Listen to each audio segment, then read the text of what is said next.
Correct, అంతే. Correct. ఈ సినిమాకి మొట్టమొదటి బెల్లంకొండ సాయి శ్రీనివాస్ అనుకుని కథ రాయడం జరిగిందా? కథ రాసిన తర్వాత బెల్లంకొండ సాయి శ్రీనివాస్ అనుకోవడం జరిగిందా? ఫస్ట్ కథ రాయడం జరిగింది. దాని తర్వాత ఎవరు అని ఆలోచిస్తున్నప్పుడు ఒక 2-3 ఆప్షన్స్ అనుకుని ఫైనల్గా నేను ఒక రోజు 2-3 ఆప్షన్స్ ఎవరు అనుకున్నారు? ఎందుకు లేదు సార్, వాళ్ళతో అవ్వలేదు కదా.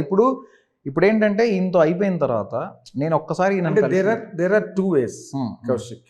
వన్ ఈస్ దీనికి యాప్ట్ హీరోని లేకపోతే యాప్ట్ లీడ్ని సెలెక్ట్ చేసుకోవడం మీ మైండ్లో ఉంటుంది యాక్చువల్గా. అవును, that may happen or may not happen. అవును, మీ మైండ్లో ఉంటుంది. కరెక్ట్. ఆ రన్లో ఒక్కొక్కసారి మీరు అనుకున్న వాళ్ళు మీకు దొరకరు, దొరికిన వాళ్ళతో సెటిల్ అవుతారు.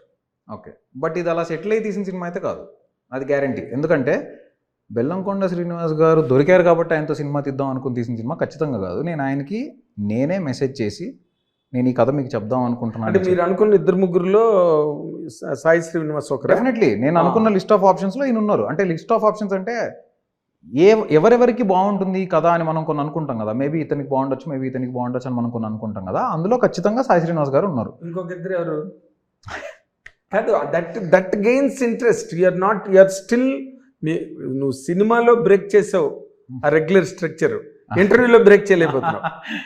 ఏం లేదు సార్, నేను ఎందుకు అది దాని గురించి అవాయిడ్ చేస్తాను అంటే సింపుల్ లాజిక్. ఇప్పుడు నేను ఆల్రెడీ ఇది కథ చెప్పి ఈయన ఈ క్యారెక్టర్లో చూసి పర్ఫెక్ట్గా ఆయనతోటి నేను అలా ఎగ్జిక్యూట్ చేసుకుని ఆయన అంత పర్ఫెక్ట్గా పర్ఫామ్ చేసి ఇప్పుడు నేను వేరే ఏ పేరు చెప్పినా ఆడియన్స్ కంపేర్ చేసుకోవడం స్టార్ట్ చేస్తారు. నాకు ఆడియన్స్కి రాఘవ్ అంటే బెల్లంకొండ శ్రీనివాస్ గారు మాత్రమే గుర్తురాలి, ఇంకెవరు గుర్తురాకూడదు, అంతే. నువ్వు అది ఫీల్ అయ్యావా? Yes, I have arrived at a proper actor. Definitely sir. నేను మీకు తెలియదు నేను ఎంతమందికి చెప్పానంటే సినిమా రిలీజ్కి చాలా ముందే షూటింగ్ స్టార్ట్ చేసిన ఒక ఫస్ట్ షెడ్యూల్, సెకండ్ షెడ్యూల్ తర్వాత నేను ఎంతమందికి చెప్పానంటే ఈ సినిమాలో నేను ఇతన్ని తప్ప ఇంకెవరిని ఊహించుకోలేకపోతున్నా. ఇన్ఫ్యాక్ట్ మీరు సినిమా రిలీజ్ అయ్యాక చెప్తారు it is a tailor made film for Bellamkonda Srinivas అని చెప్తారు అని నేను చాలా మందికి చెప్పాను. ఈరోజు ప్రతి ఒక్కళ్ళు రివ్యూస్లో పాజిటివ్స్లో బెల్లంకొండ శ్రీనివాస్ అని పేరు రాస్తుంటే నాకు ఎంత ప్రౌడ్గా ఉంటుంది. మీ సెలెక్షన్ కరెక్ట్ అన్న ఫీలింగ్. సెలెక్షన్ ప్లస్ ఆయన పర్ఫార్మెన్స్ కూడా సినిమాలో నచ్చుంటేనే కదా పాజిటివ్స్లో ఆయన పర్ఫార్మెన్స్ గురించి కానీ ఆయన గురించి కానీ రాసేది. ఆయన సింపుల్ సార్, యాక్టింగ్ అనేది మనకి పర్సన్ హీరో కనిపించకూడదు, క్యారెక్టర్ కనిపించాలి. కరెక్ట్. సో నాకు ఖచ్చితంగా రాఘవ్ కనిపించాడు అతనిలో, అది నేను చాలా బలంగా నమ్ముతున్నా. అండ్ మీరు అబ్జర్వ్ చేస్తే ఇంతకుముందు ఆయన వేరే సినిమాలు అన్నీ ఒక్కొక్క సినిమా ఒక్కొక్కలా చేశారు, కానీ ఈ సినిమాలో చాలా సటిల్ పర్ఫార్మెన్స్ ఉంటుంది. అంటే ఎస్, అది కరెక్ట్, వెరీ సటిల్ పర్ఫార్మెన్స్ ఉంటుంది. అది అతను సినిమాని అర్థం చేసుకుని దానికి ఇది కావాలి అని మనం చెప్పినప్పుడు దానికి ఎగ్జాక్ట్లీ అదే మీటర్లో అతను పర్ఫామ్ చేస్తున్నప్పుడు నాకు కనిపించేసింది, అరే ఈ సినిమా ఎవరు చూసినా ఖచ్చితంగా హీరో పర్ఫెక్ట్ సెట్ అయ్యారు కథకి అనే ఫీలింగే వస్తుంది డెఫినెట్లీ అని నేను బలంగా నమ్మాను. ఇవాళ అదే ప్రూవ్ అయింది. ఓకే, అసలు ఈ సువర్ణమాయ రేడియో స్టేషన్ అన్న పాయింట్కి అరైవ్ అవడానికి బేసిక్ ఇన్స్పిరేషన్ ఏంటి? సో నాకు వింటేజ్ ఐటమ్స్ చాలా ఇష్టం, చిన్న నాస్టాల్జియా ఫీల్ అనేది నాకు చాలా ఇష్టం అనమాట. సో ఒకరోజు ఇట్లా ఒక హారర్ స్క్రిప్ట్ రాద్దామని 2014లో ఎప్పుడో అనుకున్నప్పుడు, immediately after Chaavu Kaburu Challaga was in 2021. Sorry, yes yes 2014లో నేను హారర్ ఫిల్మ్ చేద్దామని ఒక హారర్ ఫిల్మ్ ఏదైనా రాద్దామని ఆలోచిస్తున్నప్పుడు నాకు ఫస్ట్ ట్రైన్ సీన్ వచ్చిందనమాట. మీకు ఇప్పుడు సినిమాలో వచ్చిన ట్రైన్ సీన్ ఉంది కదా. సో నేను ఖమ్మం, మా ఊరు, మా హోమ్ టౌన్ ఖమ్మం వెళ్తున్నప్పుడు ట్రైన్లో మధ్యలో ఒక చోట ఆపేశాడు. ఆ పిచ్ డార్క్ ఏరియాలో నాకు అనిపించింది ఇలాంటి ఒక ప్లేస్లో ఇలాంటి ఒక ఇన్సిడెంట్ జరిగితే బాగుంటుంది, ఎలా ఉంటుంది అని. అలా ఆ సీన్ వచ్చింది. తర్వాత స్క్రిప్ట్ రాద్దామని స్టార్ట్ చేసినప్పుడు దెన్ నాకు బిగినింగ్లో చాలా డిఫరెంట్ ఐటమ్స్ అనుకున్నా వింటేజ్గా ఏం చేయొచ్చు అని. దూరదర్శన్ అవి ఇవి డిఫరెంట్ అనుకుని ఫైనల్గా రేడియో స్టేషన్ అయితే బాగుంటుంది, ఒక రేడియోలో అనౌన్స్మెంట్స్ వస్తూ ఈ పాటను కోరిన శ్రోతలు అనే ఒక కాన్సెప్ట్ అనుకుంటే బాగుంటుందని చెప్పి అలా రేడియో స్టేషన్కి ఎరైవ్ అయ్యాం. బట్ అప్పుడు సువర్ణమాయ అని పేరు పెట్టలేదు దానికి, జస్ట్ ఒక రేడియో స్టేషన్ అనుకున్నా.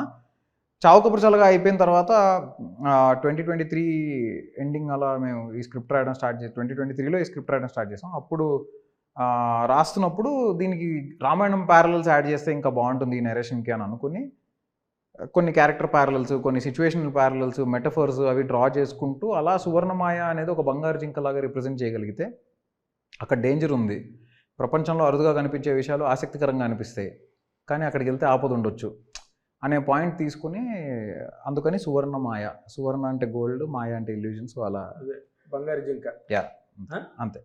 ఆల్ ఇండియా రేడియో సువర్ణమయ్య బంగారు జింక అంతేనా? అంతే. దాన్ని మేనిఫెస్ట్ చేశారు.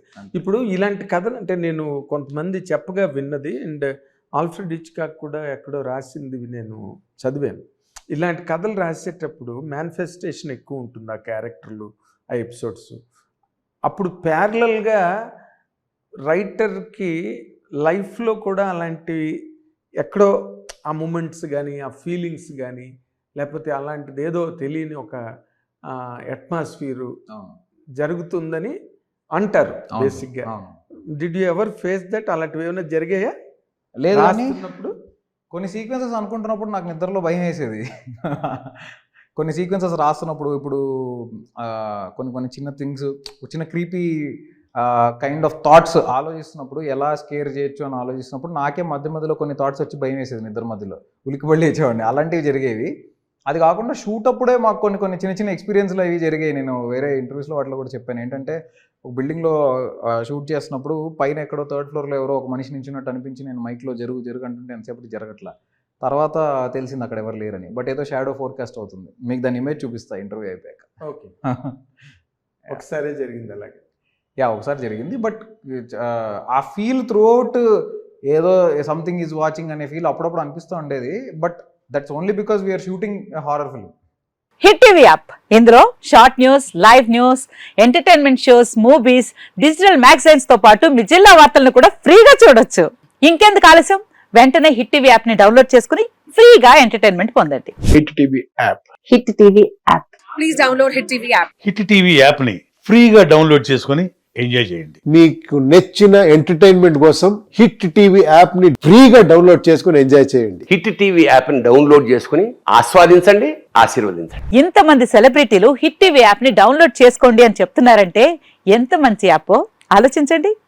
అమెరికా అమెరికా అమెరికా అమెరికాలో చదవాలనుకునే వాళ్ళకి విశ్వసనీయమైన పేరు మన శౌర్య కన్సల్టెన్సీ.